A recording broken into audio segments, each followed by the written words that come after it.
Salut tout le monde, c'est Rito, on se retrouve pour le résumé complet du chapitre 1066 de One Piece avec pas mal d'informations, je vais vous résumer tout ça, ne vous inquiétez pas, en tout cas bien sûr likez un maximum la vidéo pour me soutenir, abonnez-vous si vous aimez One Piece, cette chaîne est faite pour vous, on parle de One Piece toutes les semaines, dès qu'il y a des chapitres, toutes les news, toute l'actualité, la review analyse complète arrivera demain, toujours le vendredi entre... Allez, 11h et 15h, donc voilà, n'hésite pas à t'abonner, active les notifications. Et bien sûr, dis-moi en commentaire ton avis sur le chapitre, sur le résumé. T'inquiète pas, t'auras toutes les infos, moi je te dis c'est parti, let's go. Première chose, le chapitre s'intitule La volonté de Ohara. Donc oui, on aura un chapitre centré sur Ohara, ce qui s'y est passé, mais surtout tous les gens qui ont finalement un lien avec cet endroit-là. Bon, on peut noter aussi que sur la couverture, on aura le Germa et César qui vont rentrer au royaume de Germa. Bon, pas grand-chose à dire là-dessus. Première grosse information, Dragon et Vegapunk étaient tous les deux à Ohara après l'attaque du gouvernement mondial et en plus de ça, les deux connaissent le docteur Clover. Donc on va voir que tout est relié, que ce soit Dragon, que ce soit le docteur Clover, Ohara ou même tout simplement Vegapunk. Et c'est intéressant parce que c'est à partir de cet événement là, du Buster Call et de l'accident qu'il y a eu sur Ohara, que Dragon a décidé de lever une armée. Et oui, tout est parti de là, et peut-être que c'est à partir de là qu'est née l'armée révolutionnaire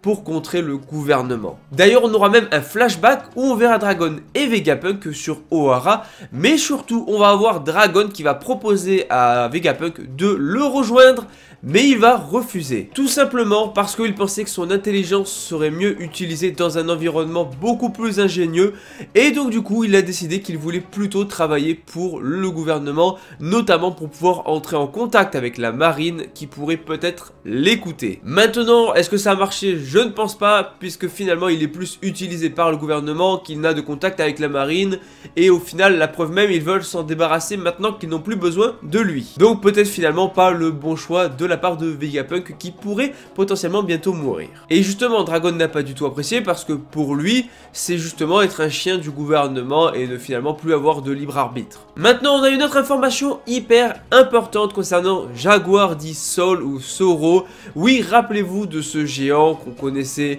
que Robin connaissait, que Aokiji avait soi-disant tué et gelé, mais qui finalement n'avait été que gelé.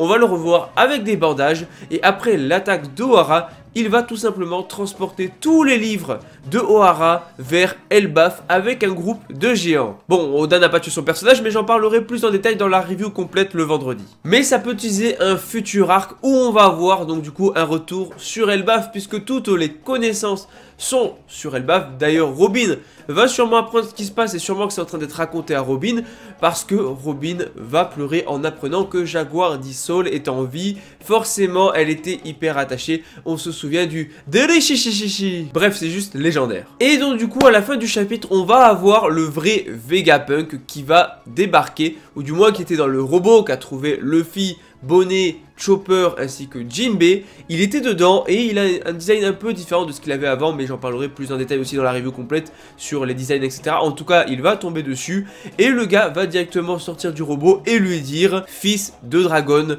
je savais que tu viendrais. Oui, c'est une dinguerie, il était au courant, peut-être a-t-il vu le futur. En tout cas, finalement, on a beaucoup d'informations dans ce chapitre-là, donc je voulais vous faire un résumé complet.